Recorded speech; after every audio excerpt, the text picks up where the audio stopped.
Todos nós enfrentamos todos os tipos de problemas todos os dias. Ninguém vive um único dia sem que tenha que lidar com pelo menos uma crise que seja significativa dentro de casa, no trabalho, na igreja ou até mesmo enfrentando um problema sério de saúde.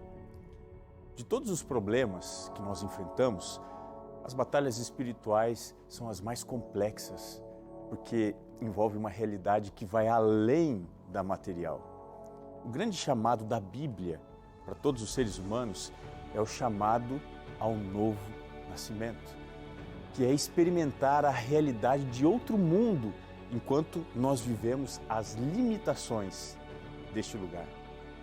Por que o batismo é tão importante para a vida do crente? O que Deus faz em meu favor quando eu decido entregar a minha vida através do batismo?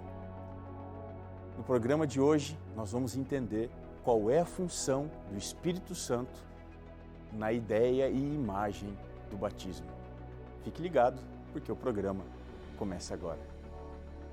Eis que vem dias, diz o Senhor Jeová, em que enviarei fome sobre a terra, não fome de pão, nem sede de água, mas de ouvir a palavra do Senhor. Jesus respondeu: está escrito, nem só de pão viverá o homem, mas de toda palavra que sai da boca de Deus. Está escrito. Apresentado por Robson Menezes. Muito obrigado mais uma vez aí por você estar conectado aqui conosco na TV Novo Tempo, no seu programa Está Escrito, que sempre vai à Bíblia para tentar entender quais são as mensagens importantes para a nossa vida, para o nosso dia a dia. Então fique conosco, fique aqui comigo, porque hoje nós vamos falar sobre problemas e como resolvê-los, enfrentar crises, dificuldades. Qualquer pessoa está exposta a enfrentar todo tipo de crise, seja financeira, sentimental, de saúde ou até mesmo de existência. Mas também existe as crises que nós chamamos de crises espirituais. Em algum momento da vida, nós podemos fazer as perguntas que muitas pessoas fazem. Por que eu creio? Será que Deus existe? Se Ele existe, será que Ele se importa comigo? Se Deus é bom, por que coisas más acontecem com as pessoas boas? Veja, não é falta de fé, muito menos falta de comprometimento com Deus, que grandes homens também fraquejam em momentos específicos. Se você for analisar, por exemplo, João Batista, que anunciou a vinda do Messias, ele teve dúvidas se Jesus de fato era o Cristo. Quer ver um outro exemplo? Pedro. Pedro negou Jesus. Paulo ficou cego diante do encontro que ele teve com Deus. Moisés duvidou do seu chamado. Como dizia o ditado, né? Crise vai e crise vem para se saber quem é quem. As crises nos amadurecem. E às vezes elas são necessárias para o nosso crescimento. A gente tem dificuldade de pensar assim, mas muitas vezes isso é verdade. Eu queria agora ir com você a Bíblia, no Evangelho de João, capítulo 3, para a gente entender através da história de um encontro que Jesus teve, como é que ele ajudou uma pessoa a lidar com os seus momentos de crise, especialmente crise espiritual. Está com a Bíblia aí? Então me acompanha aqui, Evangelho de João, capítulo 3, eu quero ler com você do verso 1 até o verso 5. Diz assim aqui o texto, João capítulo 3, do verso 1 até o verso 5. Havia entre os fariseus um homem chamado Nicodemos, um dos principais dos judeus. Este, de noite, foi ter com Jesus e lhe disse: Rabi, sabemos que és mestre vindo da parte de Deus, porque ninguém pode fazer estes sinais que tu fazes se Deus não estiver com ele. A isto respondeu Jesus: em verdade te digo que, se alguém não nascer de novo, não pode ver o reino de Deus. Na sequência, no verso 4, perguntou-lhe Nicodemos: como pode um homem nascer sendo velho? Pode, porventura, voltar ao ventre materno e nascer uma segunda vez? Respondeu-lhe Jesus: em verdade te digo, quem não nascer da água e do Espírito, diz aqui o texto, não pode entrar no reino de Deus. Quem era Nicodemos? Nicodemos, de acordo aqui com a história, era uma pessoa que estava vivendo um momento de grande crise. Qual era a natureza da sua crise? Vamos pensar um pouquinho na história deste homem. Ele era uma pessoa altamente religiosa. Ele conhecia tudo sobre o judaísmo. Mas o problema dele é que ele era quase nada espiritual. Olha só que interessante. Religiosidade, espiritualidade, elas até podem andar por algum momento em caminhos que são parecidos, próximos. Mas no final, religiosidade e espiritualidade são caminhos diferentes. A crise que Nicodemos estava enfrentando, ela é um pouco diferente da crise contemporânea que a gente vê por aí. Existe uma tendência que tem crescido muito dos chamados desigrejados. Já ouviu falar? São pessoas altamente secularizadas. O que isso significa? São pessoas que amam a Jesus, mas não gostam de jeito nenhum da igreja. Não conseguem viver nem professar nenhum tipo de comunhão ou até mesmo um rito dentro da realidade espiritual. Porque para eles isso aí não faz sentido nenhum. A tendência hoje, as pessoas vivem por aí, é expressar espiritualidade sem religiosidade. Nicodemos, ao contrário, ele expressava religiosidade sem viver espiritualidade. Nicodemos, ele valorizava a forma, não o conteúdo. Apesar de ele conhecer a palavra de Deus, faltava para ele entendimento. Há uma grande diferença entre você ser conhecedor das Escrituras e ser íntimo de Deus. Não sei se esse é o seu problema. Mas para você entender o que eu quero dizer, o próprio diabo, ele conhece a Bíblia como nenhum outro ser que foi criado. Mas também não significa que ele mantenha qualquer tipo de relacionamento com Deus. Nicodemos, ele sofria de um mal parecido. Ele foi formatado na tradição religiosa. Sabia tudo sobre igreja, sabia tudo sobre rito, mas faltava alguma coisa aqui dentro. Quando a gente olha para Nicodemos, a gente percebe que ele representa aqueles que leem a Bíblia, estudam a Bíblia sempre, mas eles não conseguem viver através do Espírito de Deus. Esse é um vazio existencial, um vazio espiritual, que não apenas Nicodemos precisava suprir,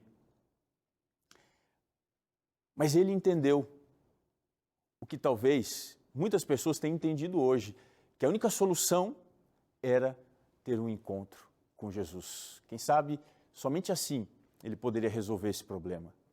Foi por essa causa que ele procurou um mestre num ambiente que fosse controlado para ele, que ele pudesse ter privacidade, ninguém olhando, para ter uma conversa que fosse profunda.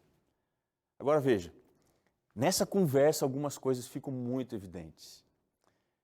Na primeira fala, a gente já começa a perceber quais eram os obstáculos que Nicodemos tinha aqui dentro do coração.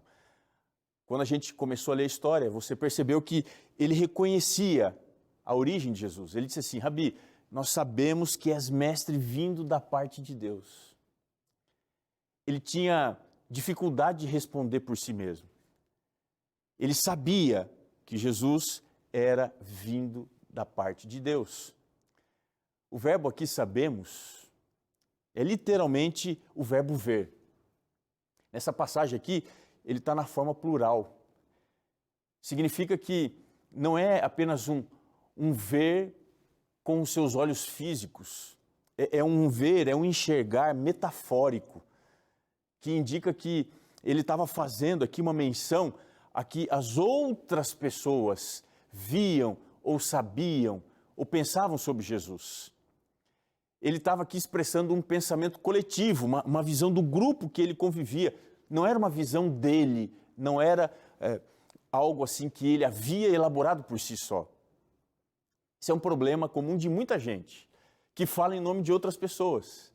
Ele fala em nome dos amigos, ele fala em nome dos familiares, ele fala o que os líderes religiosos dele falam, mas não consegue falar aquilo que ele pensa, aquilo que ele acha.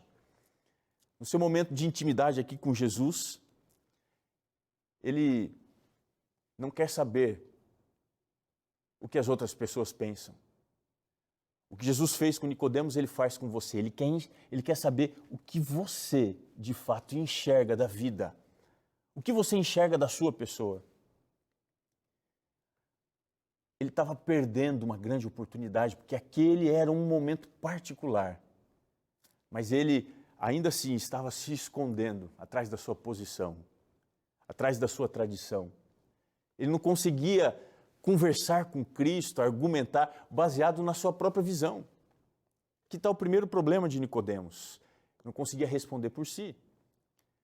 Segunda dificuldade que a gente encontra na história. Ele tinha evidência da origem divina de Jesus.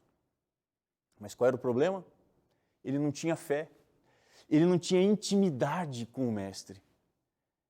Quando ele diz assim, olha, nós sabemos que tu és mestre vindo da parte de Deus, ele está colocando aqui que a percepção humana, ela não é capaz de explicar os milagres, os sinais, as maravilhas que Jesus fazia. Ele e todas as outras pessoas precisavam entender, compreender, analisar, especialmente os milagres que Jesus fazia, o que ele demonstrava de poder, qual era a origem daquilo tudo. E foi por isso que Nicodemos foi até Jesus, porque ele reconhecia que ele não era comum. Nicodemos, ele está reconhecendo isso, mas ele tem dificuldade de entender como Jesus fazia e por que ele fazia o que ele fazia. Na verdade, aqui ele está demonstrando mais curiosidade do que vontade de entender, de aceitar aquilo que humanamente a gente não consegue explicar. O grande ponto aqui da história de Nicodemos é que ele sabia, mas ele não podia ver, ele não podia compreender. Esse é o problema de muita gente hoje. Pessoas que sabem, que entendem a Bíblia, mas não conseguem ver. Diante dessa dificuldade, a resposta de Jesus é bem objetiva. Jesus olha para ele e diz assim: quem não nascer de novo não pode ver o reino de Deus. Observe que a fala de Jesus é objetiva. Ela é direta. O que Jesus está querendo dizer aqui para Nicodemos? Está dizendo assim, Nicodemos, o seu problema, ele é maior do que o que você pode imaginar. Ele está querendo dizer assim, Nicodemos, a resposta que você quer, no capítulo 3, aqui o verso 3, em verdade te digo, que se alguém não nascer de novo não pode ver o reino de Deus. O que Jesus está querendo mostrar é que o problema de Nicodemos era maior e muito mais complexo do que ele podia imaginar. Era um problema de natureza. Ele não se resolveria nas escolas da época, não estava associado à teologia, não estava associado a qualquer outra forma de ciência ou de conhecimento. Paulo, falando sobre esse mesmo tema, escrevendo para a igreja de Coríntios, na primeira carta, capítulo 2, o verso 14, ele diz assim: o homem natural não aceita as coisas do Espírito de Deus, porque eles são loucura, e não pode entendê-las, porque elas se discernem espiritualmente. Qual que era a grande dificuldade de Nicodemos? Ele não conseguia compreender a realidade das coisas. Ele não conseguia entender a diferença entre o natural e o sobrenatural, o espiritual. A resposta dele aqui no verso 4 é: como pode um homem nascer sendo velho? Ele não entende que Jesus está explicando numa linguagem metafórica, simbólica. Ele diz assim: pode porventura voltar ao ventre materno e nascer segunda vez? Veja, Nicodemos tinha um déficit de compreensão teológica da natureza humana. Ele não conseguia compreender a realidade das coisas. E qual é a realidade que ele tinha dificuldade de compreender? Primeira, nós somos pecadores por natureza. E o pecado, ele faz separação. O pecado, ele traz disformidade, ele mutila aquilo que nós somos e também aquilo que nós podemos ver, aquilo que nós podemos fazer. Outra coisa que ele não entendia é que nós estamos presos aqui à realidade natural do pecado. A nossa existência é limitada por essa realidade e é por isso que a gente sofre, é por isso que a gente está diante da morte, do luto, da dor, dos questionamentos. Ele não entendia isso. O que mais ele não entendia? Ele não entendia que nós precisamos acessar o mundo espiritual. E isso só é possível fazer de uma forma. É quando a gente nasce de novo. Nasce outra vez.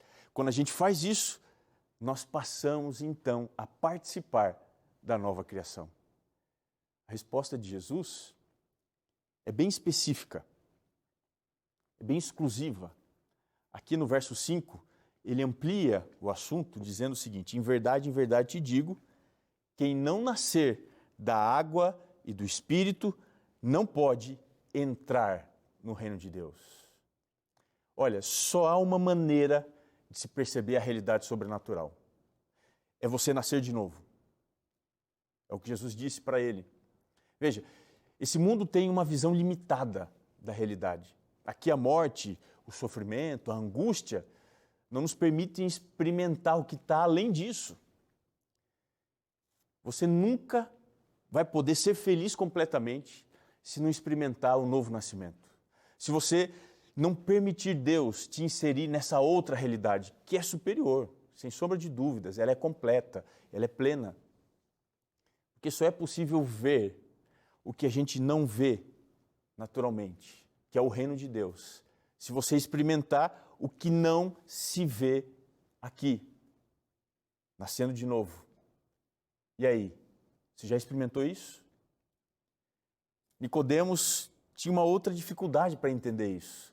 E Jesus mostra para ele: olha, aqui está a forma para nascer de novo, você tem que nascer da água e do Espírito. Veja, a dúvida de Nicodemos, agora, ela começa a ser um pouquinho mais compreendida. Ela estava na forma do nascimento. Ele quer dizer: mas como é que pode? Vou ter que entrar na barriga da mãe? Jesus, então, apresenta para ele o método do novo nascimento. E como é que se nasce de novo? Através da água e através do Espírito. Curiosamente, são dois elementos que você encontra que não tem uma forma específica. A água e o Espírito, a palavra significa literalmente vento, você não consegue dar uma forma, ela não tem forma. Você pode até usar um elemento para tentar moldar a água e o vento, mas ele não tem uma forma em si. Sabe por quê? Porque quando Jesus diz é necessário nascer da água e do Espírito, ele está apresentando uma posição totalmente contrária à que Nicodemos assumia. Não dá para você enquadrar, encapsular a maneira como você experimenta essa nova vida. Não existe uma lista de passos que você, ao cumprir, vai experimentar. A forma de Deus trabalhar é completamente diferente da nossa. Os seus meios são outros, são maiores, eles são melhores. Lá em Isaías 55, verso 9, ele diz: porque assim como os céus estão mais altos do que a terra, assim são os meus pensamentos mais altos do que os vossos pensamentos, e os meus caminhos mais altos do que os vossos caminhos. Extraordinário isso, não é mesmo? Esse é um Deus que trabalha assim, apresentando um duplo sentido do nascimento da água e do Espírito. E qual é ele? Primeiro sentido, a água e o Espírito representam o poder de Deus para criar todas as coisas. Quando você vai aqui em Gênesis 1, verso 2, você encontra lá: no princípio criou Deus os céus e a terra estava sem forma e vazia, e o Espírito de Deus pairava sobre as águas. Veja, todas as coisas que existem hoje passaram a existir através da água e do Espírito. A água é o elemento que propicia a existência da vida. O homem hoje ele busca água em todos os lugares do universo. Porque se ele fizer isso, se ele encontrar água, ele encontra vida.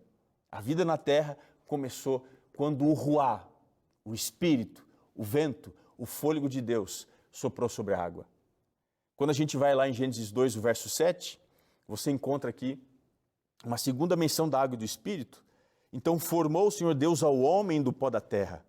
Ele soprou nas narinas o fôlego de vida e o homem passou a ser alma vivente. Como é que isso aconteceu, a criação do homem? Se você for lá no livro de Jó, capítulo 33, o verso 4, você encontra Jó dizendo: o Espírito de Deus me fez, o sopro do Todo-Poderoso me dá vida. Como é que isso aconteceu?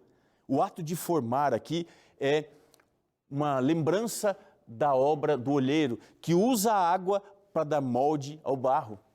Depois que Deus moldou o homem, que ele formou com água, brincando de boneco, ele sopra o fôlego, o ruá, o vento, e o homem passa a ser alma vivente.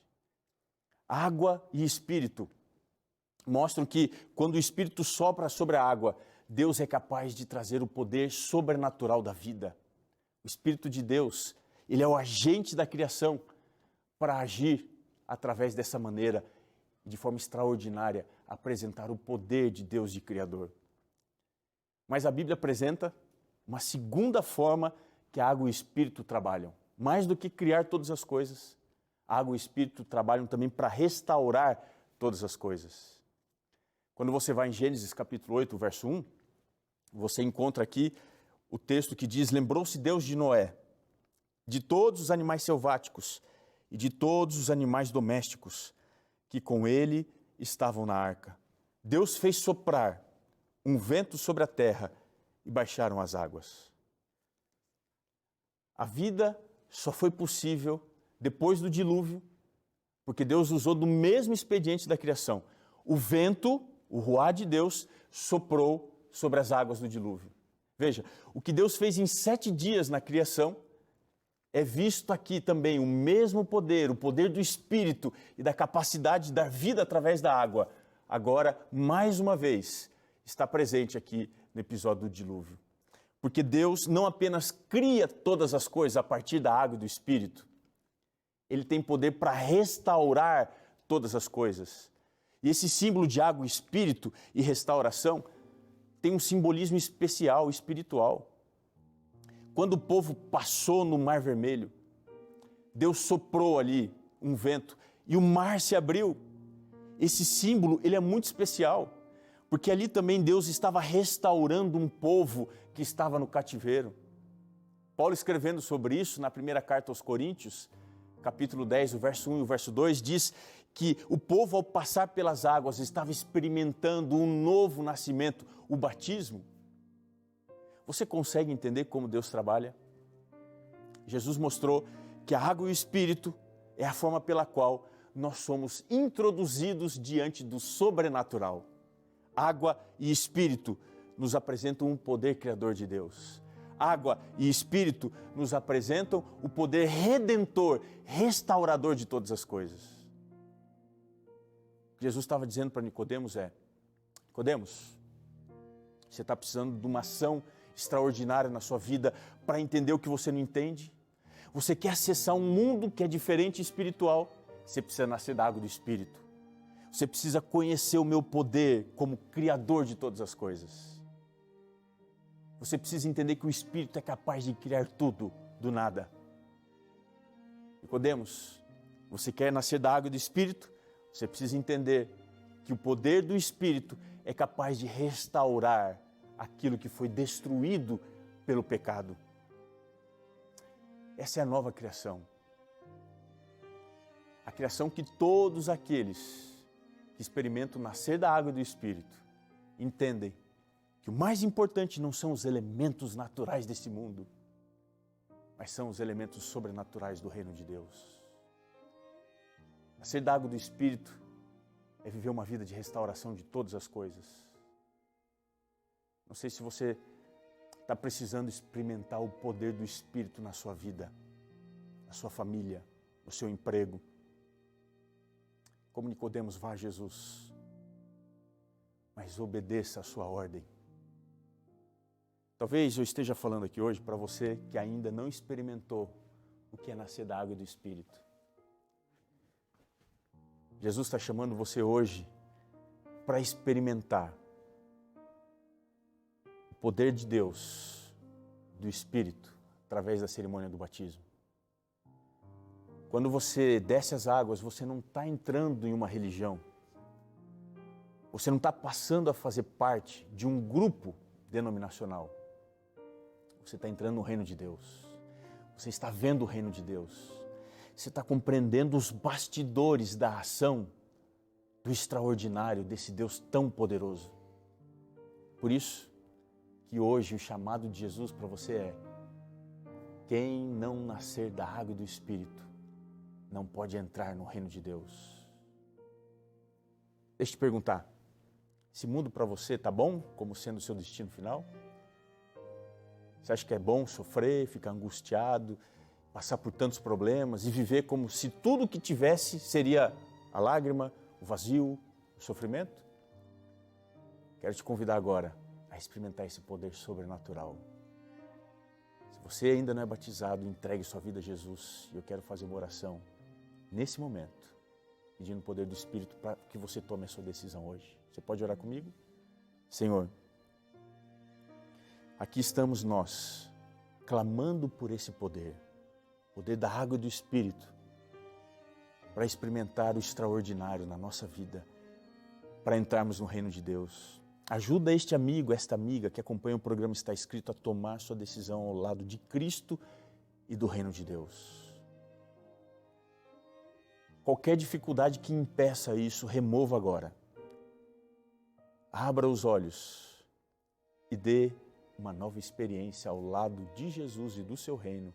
É o que eu te peço isso, em nome dele, nosso Senhor e Salvador. Amém. Você quer saber mais sobre esse tema tão importante? Sobre o reino de Deus? Sobre as coisas que Deus pode e com certeza vai fazer na sua vida? Então, você precisa pedir agora mesmo o seu guia de estudos, o Espírito Santo, o Deus dos bastidores. Nesse guia, você vai encontrar respostas dentro da Bíblia de como viver através da água e do Espírito. É só você pedir agora no telefone que está aparecendo, o WhatsApp 12 98244 4449.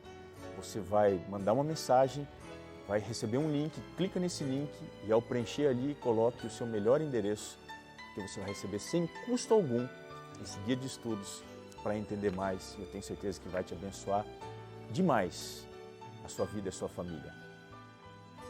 Sabe por que a gente faz isso?